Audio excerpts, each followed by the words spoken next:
Hello engineers, welcome back to the engineers group. दोस्तों, हमने calibration का एक सीरीज स्टार्ट किया है जिसमें हम लेवल ट्रांसमीटर का देख रहे हैं। प्रेशर ट्रांसमीटर का देख लिए। ठीक है। अब लेवल ट्रांसमीटर में हमने डीपी टाइप का पिछला वीडियो में देखा था। इस वीडियो में हम रडार लेवल ट्रांसमीटर का कैलिब्रेशन कैसे करते हैं उसको चेक करेंगे। ठीक है। सबसे पहले ये काम कैसे करता है, रडार लेवल जो ट्रांसमीटर होता है ना, उसको वो एक माइक्रोवेव सिग्नल भेजता है। ठीक है। अब ये माइक्रोवेव सिग्नल भेजेगा, फिर ये टकरा कर टाइम ऑफ फ्लाइट के हिसाब से ये काम करता है। जितना देर में टकरा के फिर वो रिटर्न आएगा, वो डिस्टेंस को मेजर, मतलब मान लीजिए 2 सेकेंड, 3 सेकेंड, 5 सेकेंड या 0.1 सेकेंड, 1 सेकेंड के भी नीचे में ये आपका रिटर्न आता है। तो ये जैसे रिटर्न आएगा, फिर वो टाइम ऑफ फ्लाइट को ये मेजर कर लेता है कि इतने टाइम में इतना लेवल हो रहा है। ठीक है। इसके अकॉर्डिंग ये मेजर करता है। कैसे काम करता है, ट्रांसमिट माइक्रोवेव सिग्नल, भेजता है लेवल रडार लेवल ट्रांसमीटर। उसके बाद क्या करता है, receive reflect signal from product service, मतलब जो पानी है, वाटर है या कुछ भी है, वो आपका सर्विस से टकरा कर फिर वो रिटर्न आया। उसके बाद क्या करता है, calculate distance and convert into level. ये डिस्टेंस को क्या करता है, कैलकुलेट करता है और उसको लेवल में कन्वर्ट कर देता है। ठीक है। और ये जो स्टैंडर्ड सिग्नल होता है 4 to 20 मिली एम्पियर में, ये आपको आउटपुट प्रोवाइड करा देता है पीएलसी और डीसीएस में। ठीक है। इसी का हम आज चेक करेंगे उसका कैलिब्रेशन कैसे करते हैं। सबसे पहले कैलिब्रेशन करने से पहले हमको प्री चेक करना है, कोई नेम प्लेट होगा, रेंज हमारा पता होना चाहिए कौन से कहाँ का ये है, और उसका टैग नंबर क्या है, नेम प्लेट क्या है। नेम प्लेट में आपका एलआरबी और ईआरबी मिला रहता है। ठीक है। एलआरबी और ईआरबी पता होना चाहिए। एलआरबी मतलब लोअर रेंज वैल्यू, ईआरबी मतलब अपर रेंज वैल्यू। ठीक है। अगर हमारे पास है इंस्पेक्स एंटीना या हाउसिंग टाइप का कुछ होगा तो देख लेंगे। उसके बाद ग्लैंड वगैरह चेक कर लेंगे, कोई फिजिकल डैमेज है कि नहीं वो एक चेक कर लेंगे। उसके बाद आउटपुट रेंज भी आप देख लेंगे। हालांकि आउटपुट रेंज जो होता है स्टैंडर्ड आपका 4 to 20 मिली एम्पियर ही होता है। ठीक है। कहाँ कहाँ ये यूज होता है, आपका स्टोरेज टैंक हो गया, प्रोसेस वेसल हो गया, वाटर जो वेस्ट वाला होता है ना, वाटर ट्रीटमेंट प्लांट, वहाँ पे यूज होता है। केमिकल में यूज कर सकते हैं। लगभग हमें जहाँ पे लेवल मेजर करना है, क्लोज टंग टाइप का है, लंबा लंबा बहुत बड़ा है, तो वहाँ पे हम यूज कर सकते हैं। ठीक है। कौन कौन सा टूल्स रिक्वायर्ड हो सकता है, जब से आपका रडार लेवल ट्रांसमीटर तो हमें चाहिए ही चाहिए, जिसका हमें कैलिब्रेशन करना है। कैलिब्रेशन का मतलब चेक करना होता है कि सही काम कर रहा है कि नहीं कर रहा है, सही है कि नहीं है, जो रीडिंग हमें मिल रही है वो सही दिखा रहा है कि नहीं दिखा रहा है, बस इतना ही। रडार का सिमुलेटर हमारे पास नहीं है। आई होप कि बहुत कम इंडस्ट्री में ही होता है, तो इसकी ज़रूरत नहीं है। अगर अवेलेबल है तो ले सकते हैं, नहीं है तो कोई ज़रूरत नहीं है। प्रोसेस कैलिब्रेटर लेंगे जो मिली एम्पियर मेजरमेंट करने के लिए यूज होता है। ठीक है। मिली एम्पियर सोर्स भी इसको बोल सकते हैं।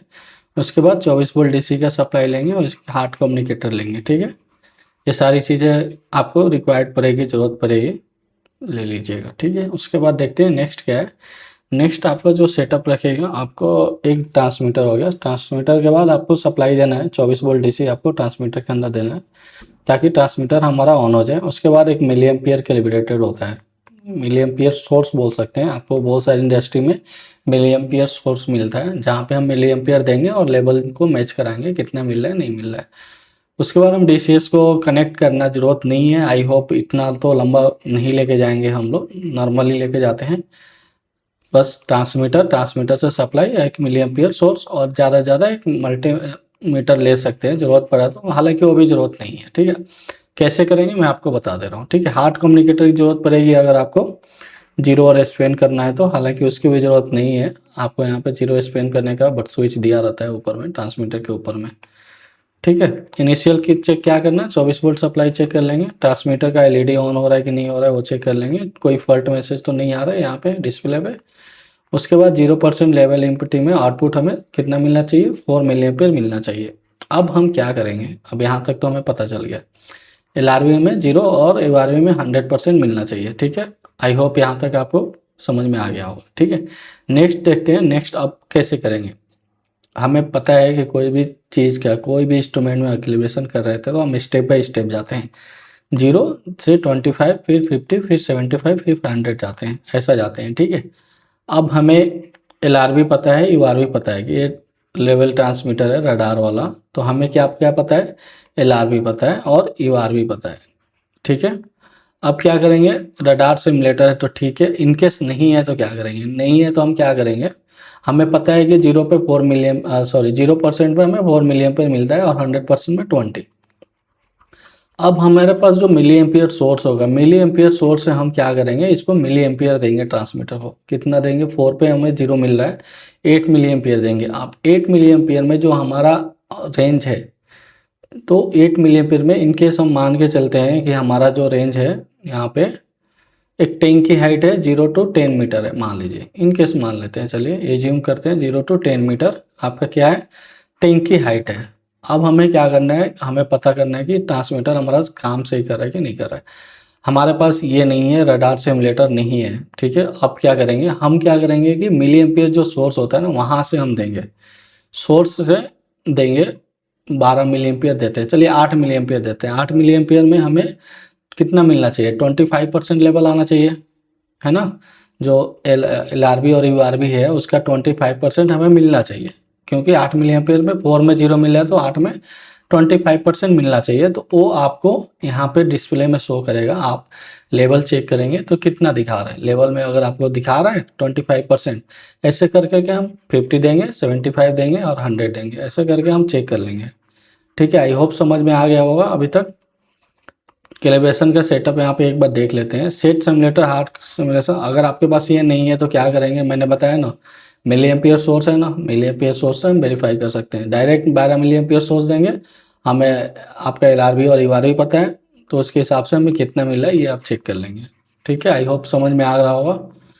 अब ये वर्किंग प्रिंसिपल मैंने आपको पहले बताया ना, ये काम कैसे करता है। ये माइक्रोवेव सिग्नल भेजता है, फिर कुछ सरफेस पे रिफ्लेक्ट होकर आपको मिलता है। टाइम ऑफ फ्लाइट के हिसाब से ये काम करता है, जितने टाइम में ये रिटर्न आता है उस टाइम को कैलकुलेट करता है और हमें लेवल को बताता है, ठीक है। आई होप समझ में आ गया होगा। ठीक है दोस्तों, वीडियो में आगे बढ़ने से पहले आपको मैं बताना चाहता हूँ कि हमने एक ई बुक लॉन्च किया है इंस्ट्रूमेंट टेक्नीशियन का, जो 2 लैंग्वेज में है, एक तो इंग्लिश और एक आपका इंग्लिश। इंग्लिश आपका टोटल इंग्लिश लैंग्वेज में मिलेगा। जिसको इंग्लिश बहुत अच्छी तरह से आती है उनके लिए बेस्ट है, जिनको अगर इंग्लिश थोड़ी वीक है उनके लिए भी हमने एक लाया है इंग्लिश एडिशन, जो टेक्निकल वर्ड है, जैसे radar level transmitter, DP transmitter, ये इस तरह से जो टेक्निकल वर्ड है ना, वो आपको इंग्लिश में मिलेगा, बाकी आपको हिंदी में मिलेगा, तो आप इजीली समझ सकते हैं। आप लोग के लिए आए हैं। इसके बाद से इसकी जो प्राइस हम फिलहाल स्टार्टिंग प्राइस रखें 299, ठीक है। लेकिन आपको 299 नहीं देना है, आप हमारे वैल्यूएबल स्टूडेंट हैं, तो आप अगर एक कूपन कोड अप्लाई करेंगे इंजीनियर्स 10, तो आपको 10% का इंस्टेंट डिस्काउंट मिल जाएगा, ठीक है। और ये ई बुक है तो आपको पीडीएफ फॉर्मेट में मिलेगा और जीमेल आईडी में मिलेगा। जीमेल आईडी में क्या मिलेगा आपको, इस ई बुक का ट्रायल लिंक मिल जाएगा, जो कभी भी लाइफ टाइम एक्सेस के साथ आपको दिया जा रहा है, कभी भी और कहीं भी विदाउट नेट के थ्रू भी इसका एक्सेस कर सकते हैं, पढ़ाई कर सकते हैं। तो ऐसा नहीं है कि हम एप्लीकेशन में दे रहे हैं तो आपको एप्लीकेशन के थ्रू नेट चाहिए तो नेट से आपको फिर पढ़ पाएंगे, ऐसा नहीं है। नेट नहीं भी रहेगा तो आप पीडीएफ को डाउनलोड कर लीजिए, फिर आप पढ़ते रहिए। चलिए वीडियो में आगे बढ़ते हैं। अब हमने अप स्केल कर लिया, अप स्केल मतलब 25%, 50, 75, 100। अब हमें डाउन स्केल करना है। डाउन स्केल मतलब आप सीधा आप 16 मिली एम्पियर देंगे, मिली एम्पियर से 16 मिली एम्पियर देंगे, ठीक है। फिर आपको 12 देना है, फिर 8 देना है, फिर 4 देना है, ऐसा देके हमें लेवल को देखना है कि कितना लेवल दिखा रहा है। यहाँ पे डाउन स्केल का भी रीडिंग लेना है और अप स्केल का भी रीडिंग लेके नोट डाउन करना है, ठीक है। उसके बाद आपको टॉलरेंस देखना है, कितने का टॉलरेंस है। अगर आपका टॉलरेंस 0.2 प्लस माइनस है तो आप हम मानते हैं कि ये सही है, क्योंकि एक्यूरेट हमें नहीं मिलता है। कहीं भी आप जाएंगे एक्सेप्टेड क्राइटेरिया जो होता है प्लस माइनस 0.2 रहता है अगर आपका ट्रांसमीटर है तो, ठीक है।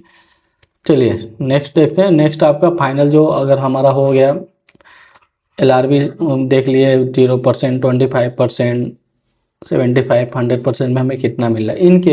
इनकेस क्या होता है, कभी रीडिंग नहीं मिलता है सही, 0% में हमें लेवल मिल रहा है कि नहीं मिल रहा है वो चेक कर लेंगे। एक स्पेन ले लेंगे। स्पेन मतलब होता है जो अपर रेंज वैल्यू पे हमें 20 मिली एम्पियर मिल रहा है कि नहीं मिल रहा है, ठीक है। तो आप चेक कर लेंगे। अगर आपका कोई भी रीडिंग थोड़ी मिसमैच है, मान लीजिए 4 मिली एम्पियर की जगह 4.2 मिल रहा है, तो स्पेन के लिए वैसे जीरो ट्रिम मार लेंगे। जीरो ट्रिम करने का तरीका ये है कि हमारे पास अब हमें ज़रूरत पड़ेगा हार्ड कम्युनिकेटर का। हार्ड कम्युनिकेटर के थ्रू हम जाएंगे, वहाँ के सेटिंग में ऑप्शन आता है जीरो ट्रिम करने का, वहाँ से हम कर सकते हैं।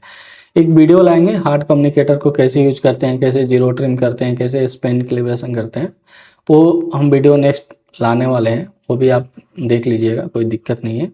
फिलहाल अभी तक आपको समझ में आ गया होगा कि हम रडार लेवल ट्रांसमीटर का कैलिब्रेशन कैसे करते हैं, ठीक है। अगर आपको वीडियो में कोई भी डाउट है जो समझ में नहीं आ रहा है तो आप हमें कमेंट सेक्शन में बताइए, हम उस टॉपिक को कवर करेंगे। वीडियो अगर अच्छी लग रही है तो आप इसको लाइक करें, जितना हो सके अपने दोस्तों के साथ शेयर करें, ठीक है। आई होप आप समझ में आ गया होगा। धन्यवाद, मिलते हैं नेक्स्ट वीडियो में।